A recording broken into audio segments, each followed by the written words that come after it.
اور اپنے رب کی آیتوں پر ایمان لاتے ہیں، اپنے رب کے ساتھ کسی کو شریک نہیں کرتے ہیں۔ والذین یؤتون ما آتوا وقلوبہم وجلۃ انہم الی ربہم راجعون، جو اللہ کی راہ میں دیتے ہیں، جو کچھ بھی دیتے ہیں تو ان کا حال یہ ہوتا ہے کہ ان کے دل اس بات سے ڈرتے رہتے ہیں کہ انہیں اپنے رب کی طرف سے لوٹ کر جانا ہے، یعنی جو لوگ خرچ کرتے ہیں وہی لوگ ڈرتے ہیں۔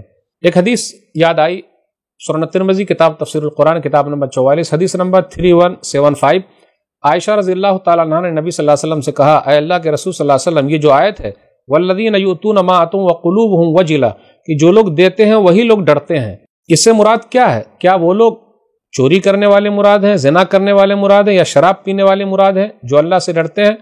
نبی صلی اللہ علیہ وسلم نے فرمایا نہیں، لا یا بنت ابی بکر یا بنت صدیق، اے ابو بکر کی بیٹی، صدیق کی بیٹی، اس سے مراد تو وہ لوگ ہیں یصلی، جو نماز بھی پڑھتے ہیں، ویصوم، روزہ بھی رکھتے ہیں، ویتصدق، صدقہ و خیرات کرتے ہیں، وہو یخاف اللہ، اس کے بعد بھی اللہ سے ڈرتے ہیں۔ تو جو لوگ نیکی کا کام کرتے ہیں وہ لوگ ڈرتے ہیں۔ یہ شرابی، جواری، یہ لوگ کہاں سے اللہ سے ڈرنے والے؟ چوری کرنے والے۔ اولئک یسارعون فی الخیرات وہم لہا سابقون، یہی لوگ ہیں جو نیکیوں میں جلدی کرتے ہیں اور آپس میں ایک دوسرے سے سبقت کرنے والے، آگے نکل جانے والے ہیں۔ اب اس کے بعد آیت نمبر 78 سے آیت نمبر 92 کے درمیان لگ بھگ 15 آیتوں میں توحید کے دلائل ہے، اللہ کی نشانیاں بیان کی گئی ہے۔ غور کرتے ہوئے چلیں، وہی اللہ جس نے تمہارے لیے کان، آنکھ اور دل پیدا کیے، بہت کم شکریہ ادا کرتے ہو۔ زمین میں اس نے تم کو پھیلا دیا ہے، دوبارہ اکٹھا کیے جاؤ گے۔ وہی زندہ کرتا ہے اور مارتا ہے، پھر اسی طرح دن رات کا آنا جانا سب اسی کے حکم سے ہے۔ پھر اسی طرح لوگ کہتے ہیں کہ ارے جب ہم مٹی میں مل جائیں گے تو دوبارہ کیسے اٹھائے جائیں گے؟ یہ تو ہمارے باپ دادا سے بھی وعدہ کیا گیا تھا۔ آپ ان سے پوچھئے تو، بتاؤ تو زمین اور جو کچھ اس میں ہے وہ کس کا ہے؟ سیقولون للہ، وہ لوگ کہیں گے اللہ کا ہے۔ پھر ان سے پوچھئے تو آسمان و زمین کا اور بڑے عرش کا، عرش عظیم کا مالک کون ہے؟ سیقولون للہ، اللہ ہی ہے۔ اور اللہ کون ہے؟ قل من بیدہ ملکوت کل شیء وہو یجیر ولا یجار علیہ ان کنتم تعلمون، ان سے پوچھئے ہر چیز کی بادشاہت کس کے ہاتھ میں ہے، اور وہ کون ہے جو پناہ دیتا ہے اور اس کے مقابلے میں کسی کو پناہ نہیں دی جا سکتی ہے۔ اگر تم کسی اور کو جانتے ہو تو بتاؤ۔ سیقولون للہ، وہ ضرور کہیں گے اللہ، ایسی بادشاہت تو اللہ ہی کی ہے۔ آیت نمبر 99 اور 100 پر غور کیجیے، حتی اذا جاء احدهم الموت قال رب ارجعون لعلی اعمل صالحا فيما تركت كلا انها كلمة هو قائلها ومن ورائهم برزخ الى يوم يبعثون، جب ان کی موت کا وقت قریب آتا ہے تو کہتے ہیں اے میرے رب مجھے دنیا میں واپس بھیج دے تاکہ اب میں اس دنیا میں جاؤں جسے چھوڑ آیا ہوں، نیک عمل کروں۔ روح نکلتے وقت آدمی کو پتہ چل جائے گا نیک عمل کاہی نہیں کیا، اس لیے نیک عمل کر لیجئے تاکہ افسوس نہ کرنا پڑے، دوبارہ موقع نہیں ملے گا۔ دنیا میں ہی نیک عمل کرنی ہے تبھی آخرت بنے گی، ورنہ نہیں۔ جو جیسا کرے گا ویسا بھرے گا، ہرگز نہیں۔ بلا شبہ یہ ایک بات ہے جسے وہ کہنے والا ہے، اور ان کے آگے ایک پردہ ہے اس دن تک جب وہ دوبارہ اٹھائے جائیں گے۔ اس کے بعد قیامت کا تذکرہ پوچھا جائے گا کتنے دن یہاں ٹھہرے، تو وہ کہیں گے ایک دن یا دن کا کچھ حصہ ٹھہرے ہیں۔ آخر میں دعا ہے، لیکن اس سے پہلے یہ کہا گیا فحسبتم انما خلقناکم عبثا وانکم الینا لا ترجعون، کیا تم نے گمان کر لیا تھا کہ ہم نے تم کو بے فائدہ فضول ہی میں پیدا کیا ہے؟ تم سب کو ہماری طرف لوٹ کر آنا ہے۔ جس طرح دنیا کی کوئی چیز بیکار نہیں، اسی طریقے سے انسان بھی بیکار پیدا نہیں ہوا ہے۔ اخیر میں دعا ہے رب اغفر وارحم وانت خیر الراحمین، آیت نمبر 118، اے میرے رب مجھے بخش دے اور رحم کر، تو بہترین رحم کرنے والا ہے۔ اب اس کے بعد سورہ نور ہے، یہ مدنی سورہ ہے، اس کے اندر 64 آیتیں ہیں اور 9 رکوع ہیں۔ سورہ نور مدنی سورہ ہے۔ آپ غور کر لیجئے، 3 سورتیں ایسی ہیں جس میں عورتوں کے مسائل زیادہ بیان کیے گئے۔ سورہ نساء سورہ نمبر 4 کے بعد 24، سورہ نور سورہ نمبر 24، عورتوں کے مسائل زیادہ بیان کیے گئے۔ سورہ احزاب سورہ نمبر 33، اس کے اندر بھی عورتوں کے مسائل زیادہ بیان کیے گئے۔ کہا جاتا ہے کہ سلف صالحین اپنی بیٹیوں کو شادی کے وقت جب رخصتی کرتے تو اس سے پہلے یہ تینوں صورتیں اچھی طریقے سے پڑھا کر سمجھا کر بھیجتے تھے۔ ہم اور آپ بھی ایسا کریں، عورتوں کے مسائل اس کے اندر بیان کیے گئے ہیں۔ اب آئیے بسم اللہ الرحمن الرحیم، سورۃ انزلناها وفرضناها وانزلنا فیها آیات بینات لعلکم تذکرون، یہ ایک سورت ہے جسے ہم نے نازل کیا ہے اور اسے ہم نے فرض کیا ہے اور اس میں واضح آیتیں نازل کی ہے تاکہ تم نصیحت حاصل کرو۔ اب آگے یہ بیان کیا جا رہا کہ زنا کرنے والے وہ مرد، زنا کرنے والی عورت، لیکن شادی نہیں ہوئی ہے تو کیا کرنا؟ فجلدوا کل واحد منہما 100 جلدہ، 100 کوڑے لگانا ہے۔ اور اس کے بعد یہ کہا جا رہا کہ کسی طریقے سے کسی کے ساتھ نرمی نہیں ہونی چاہیے۔ اب آپ ہی بتائیے اگر اتنی سزا سخت رہے تو کیسا رہے گا؟ لیکن اگر شادی شدہ نے ایسا کیا ہے تو سنسار کر دیا جائے۔ دنیا کے اندر یہ قانون لاگو ہو جائے کہ جس شادی شدہ نے زنا کیا، بلاత్కాر کیا، غلط کام کیا، ریپ کیا، بس اس کو پتھر مار مار کے ہلاک کر دیا جائے تو خود بخود سوسائٹی سدھر جائے گی، لوگ ڈر جائیں گے، کاش کہ ایسا ہوتا۔ اب آگے بیان کیا جا رہا ہے جو لوگ پاک دامن عورتوں پر تہمت لگاتے ہیں، حد قذف یعنی تہمت لگانے کا حد کیا، پاک دامن عورتوں پر تہمت لگاتے ہیں تو 80 کوڑے ان کو مارے جائیں گے، اس کی گواہی قبول نہیں ہوگی، اللہ کے توبہ استغفار کر لے تو چلے گا۔ دیکھا آپ نے، اس لیے کسی پر تہمت نہیں لگانا، فلانی ایسی فلانا ایسا۔ گھروں کے اندر بہت چلتا، ساس بہو پر لگا رہی ہے، بہو ساس پر لگا رہی ہے، ادھر نند بھوجائی پر لگا رہی ہے، بھوجائی نند پر لگا رہی ہے، پڑوسی پڑوسوں پر لگا رہی ہے، فلانی کا فلانے کے ساتھ چکر ہے، 4 گواہ ہے کیا؟ 4 گواہ ہونا ضروری ہے، وہ بھی آنکھ سے دیکھے وہ کام کرتے ہوئے تو شہادت قبول ہوگی، ورنہ نہیں۔ اب آگے ایک مسئلہ ہے لعان کا، یعنی شوہر نے اپنی بیوی کو کسی مرد کے ساتھ دیکھا ہے، 4 گواہ تو لا نہیں سکتا لیکن اس نے اپنی آنکھوں سے دیکھا، تو کیا کہے گا وہ 4 مرتبہ گواہی دے گا، 4 مرتبہ قسمیں کھائے گا کہ وہ سچی لوگوں میں سے ہے، اور 5ویں مرتبہ وہ یہ کہے گا اگر وہ جھوٹا ہے تو اللہ کی لعنت، والخامسۃ ان لعنت اللہ علیہ ان کان من الکاذبین۔ اس کے بعد عورت جو ہے سزا ٹالنے کے لیے کیا کہے گی؟ 4 مرتبہ اللہ کی قسم کھائے گی کہ اس کا شوہر جھوٹا ہے، 5ویں مرتبہ وہ کہے گی اگر وہ سچا ہے تو عورت کے اوپر اللہ کا غضب ہو، اور اس طرح میاں بیوی دونوں الگ ہو جائیں گے۔ اب اس کے بعد اب غور کرتے ہوئے چلے 10 آیتوں میں، آیت نمبر 11 سے آیت نمبر 20 کے درمیان 10 آیتوں میں واقعہ افک کا تذکرہ ہے۔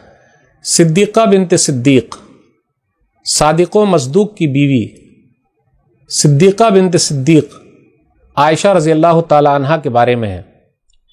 منافقین نے الزام لگایا غزوہ مریسی میں پیچھے رہ گئی تھی کیونکہ ہار گم ہو گیا تھا، تو ایک صحابی تھے صفوان بن معطل، وہ اخیر میں آتے تھے، تو انہوں نے دیکھا ام المومنین عائشہ رضی اللہ تعالی عنہا یہاں ہے، تو اپنی اونٹنی پر بیٹھا کے لیے آئے۔ مدینہ کے قریب کا یہ واقعہ ہے۔ منافقوں نے دیکھا ارے یہ کیا، الزام لگا دیا نعوذ باللہ، تو نبی صلی اللہ علیہ وسلم کو بھی، نبی صلی اللہ علیہ وسلم کے گھر والوں کے بارے میں بھی منافقوں نے نہیں چھوڑا۔ نبی صلی اللہ علیہ وسلم پریشان رہے، اگر غیب کا علم ہوتا تو پریشان کاہے کو رہتے۔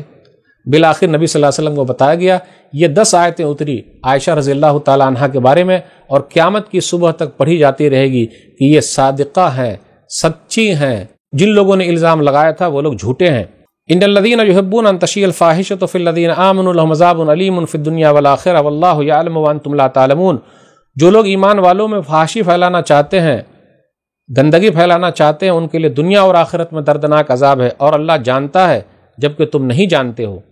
اب اس کے بعد آگے یہ بیان کیا جا رہا ہے، آیت نمبر 22 میں غور کیجئے، وَلَا يَأْتَلِ أُولُو الْفَضْلِ مِنْكُمْ وَالسَّعَةِ أَنْ يُؤْتُوا أُولِي الْقُرْبَى وَالْمَسَاكِينَ وَالْمُهَاجِرِينَ فِي سَبِيلِ اللَّهِ وَلْيَعْفُوا وَلْيَصْفَحُوا وَلَا تُحِبُّونَ أَن يَغْفِرَ اللَّهُ لَكُمْ وَاللَّهُ غَفُورٌ رَحِيمٌ۔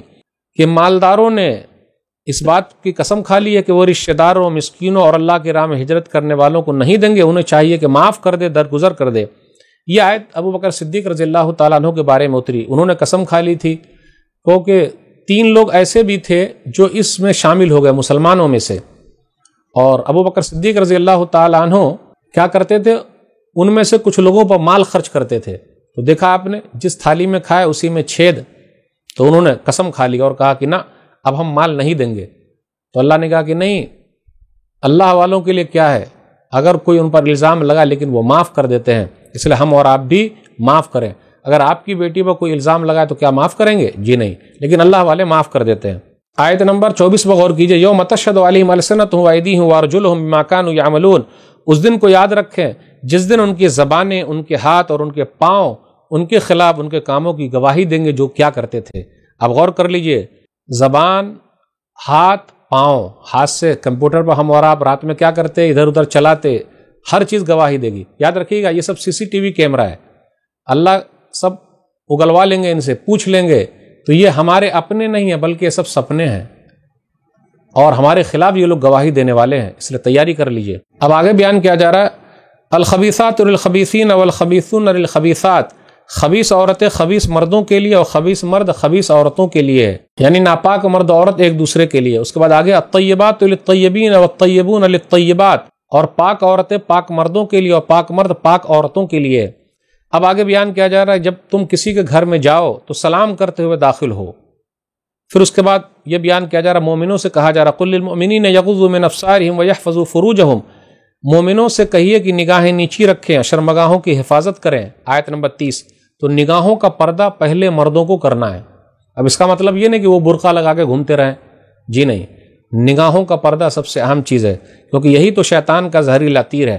آیت نمبر 31 میں کہا گیا وَقُلِ الْمُؤْمِنَاتِ يَغْضُضْنَ مِنْ أَبْصَارِهِنَّ وَيَحْفَظْنَ فُرُوجَهُنَّ، مومنہ عورتوں سے کہہ دیجئے نگاہیں نیچی رکھے، اپنی شرمگاہوں کی حفاظت کرے۔ آیت نمبر 31 میں غور کرتے ہوئے چلیے، لگ بھگ 12 لوگوں کا ذکر ہے کہ اگر اس سے پردہ نہ ہو تو چل سکتا ہے، یعنی وہاں چھوٹ دی گئی ہے۔ کون ہے وہ؟ ذرا غور کرتے ہوئے چلیں۔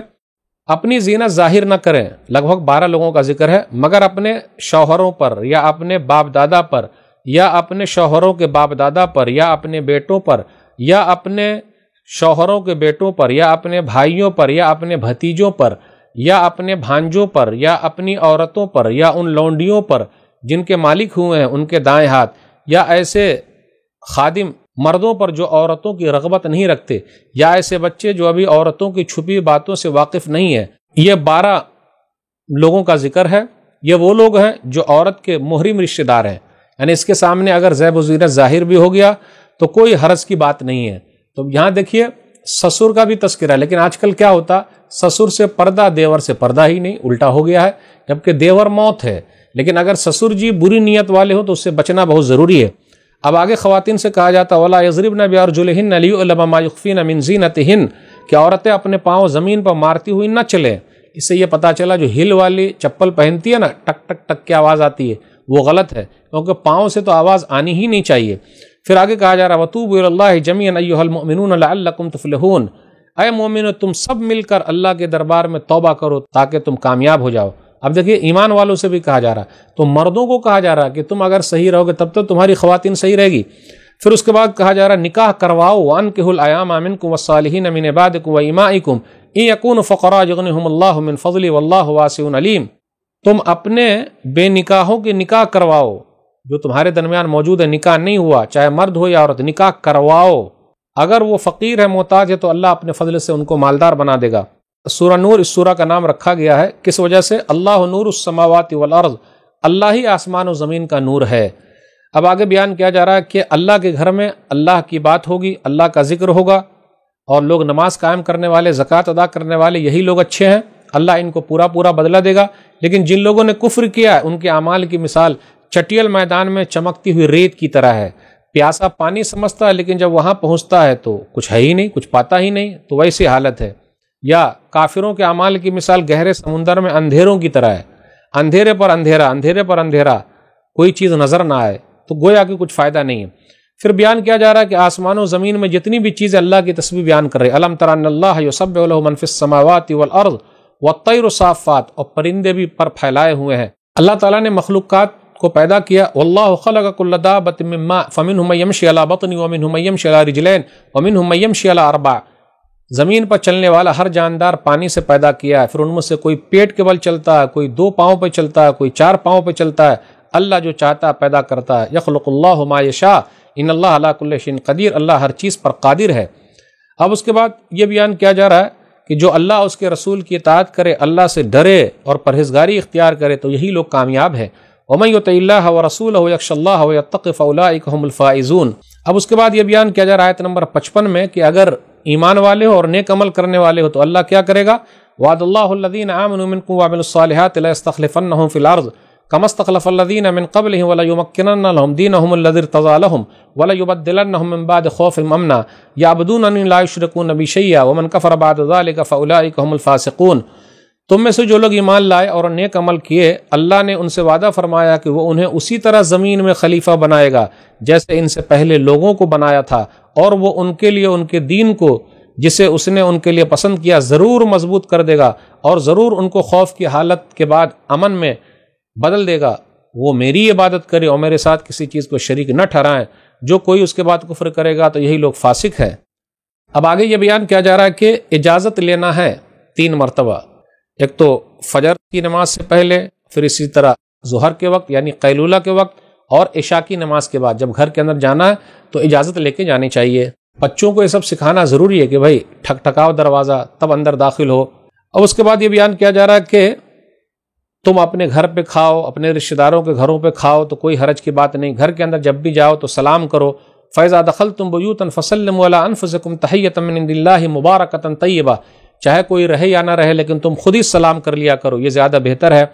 اب اس کے بعد یہ بیان کیا جا رہا ہے آیت نمبر 63 میں، فَلْيَحْذَرِ الَّذِينَ يُخَالِفُونَ عَنْ أَمْرِهِ أَن تُصِيبَهُمْ فِتْنَةٌ أَوْ يُصِيبَهُمْ عَذَابٌ أَلِيمٌ، جو رسول اللہ صلی اللہ علیہ وسلم کے حکم کی خلاف ورزی کرے گا تو اللہ ان کو آزمائش میں ڈال دے گا یا ان پر دردناک عذاب آ جائے گا، اس لیے لوگوں کو ڈرنا چاہیے۔ اب اس کے بعد سورہ فرقان سورہ نمبر 25 ہے، اس کے اندر ٹوٹل 77 آیتیں ہیں اور 6 رکوع ہیں، لیکن آج کے درس میں جو ہے 20 آیتیں ہی ہے۔ بسم اللہ الرحمن الرحیم، تبارک الذی نزل الفرقان علی عبدہ لیکون للعالمین نذیرا، بابرکت ہے وہ ذات جس نے اپنے بندے پر فرقان یعنی قرآن کریم نازل کیا تاکہ جہان والوں کے لیے ڈرانے والا بنے۔ اللہ ہی کے لیے آسمان و زمین کی بادشاہت ہے، اس کے لیے کوئی اولاد نہیں ہے، وَلَمْ يَكُنْ لَهُ شَرِيكٌ فِي الْمُلْكِ، اور اس کی ملکیت میں بھی کوئی شریک نہیں ہے، بادشاہت میں کوئی شریک نہیں ہے۔ جو لوگ اللہ کے علاوہ کو پوچھتے ہیں اس کی حقیقت کیا ہے، ان معبودوں کی حقیقت کیا ہے؟ لا يخلقون شيئا وهم يخلقون ولا يملكون لانفسهم ضرا ولا نفعا ولا يملكون موتا ولا حیاتا ولا نشورا، وہ تو کوئی بھی چیز پیدا نہیں کی ہے بلکہ وہ خود پیدا کیے گئے ہیں، وہ خود اپنے لیے نفع نقصان کا اختیار نہیں رکھتے اور نہ ہی وہ موت و حیات یعنی دوبارہ جی اٹھنے کا اختیار رکھتے ہیں۔ وہ خود پیدا کیے گئے ہیں، نفع نقصان کے مالک نہیں ہیں، کسی کے موت و حیات کے مالک نہیں ہے، کیسے لوگ اس کو پوج رہے ہیں؟ پھر اس کے بعد آگے یہ بیان کیا جا رہا قرآن کریم کے بارے میں، کہا ان لوگوں نے کہ پرانے زمانے کی باتیں ہیں، جی نہیں۔ پھر اس کے بعد بیان کیا جا رہا ما لہذا الرسول یاکل الطعام ویمشی فی الاسواق، یہ رسول کا کیا کھانا کھاتے ہیں، بازار میں گھومتے ہیں۔ ایسا ہونا چاہیے تھا کہ ان کے پاس کوئی خزانہ ہوتا، کوئی باغ ہوتا۔ ان تتبعون الا رجلا مسحورا، ارے تم تو جادو کیے ہوئے آدمی کی پیروی کر رہے ہو، لوگوں سے کہا جاتا ہے۔ پھر اس کے بعد ہم اخیر پیج میں آ گئے کہ لوگوں سے کہا جائے گا لا تدعوا اليوم صبورا واحدا وادعوا صبورا کثیرا، جب جہنم میں ٹھوس دیا جائے گا تو کہا جائے گا موت کو نہ پکارو بلکہ بہت ساری موتوں کو پکارو، لیکن وہاں کچھ بھی فائدہ ہونے والا نہیں ہے۔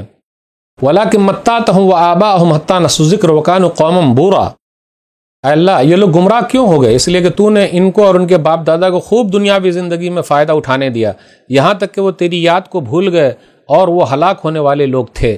اب اس کے بعد اخیر میں کہا جا رہا ہے آیت نمبر 20 میں وَمَا أَرْسَلْنَا قَبْلَكَ مِنَ الْمُرْسَلِينَ إِلَّا إِنَّهُمْ لَيَأْكُلُونَ الطَّعَامَ وَيَمْشُونَ فِي الْأَسْوَاقِ وَجَعَلْنَا بَعْضَكُمْ لِبَعْضٍ فِتْنَةً أَتَصْبِرُونَ وَكَانَ رَبُّكَ بَصِيرًا، اور ہم نے آپ سے پہلے جتنے بھی رسول بھیجے ہیں بے شک وہ کھانا کھاتے تھے، بازاروں میں چلتے تھے، اس لیے لوگوں کا یہ کہنا کہ وہ کھانا کھاتے ہیں بازاروں میں جاتے ہیں، بھائی ضرورت کے لیے تو جا سکتے، اور ہم نے تم کو ایک دوسرے کے آزمائش کا ذریعہ بنایا ہے، کیا تم صبر کرتے ہو یا نہیں، اور آپ کا رب سب کو خوب دیکھنے والا ہے۔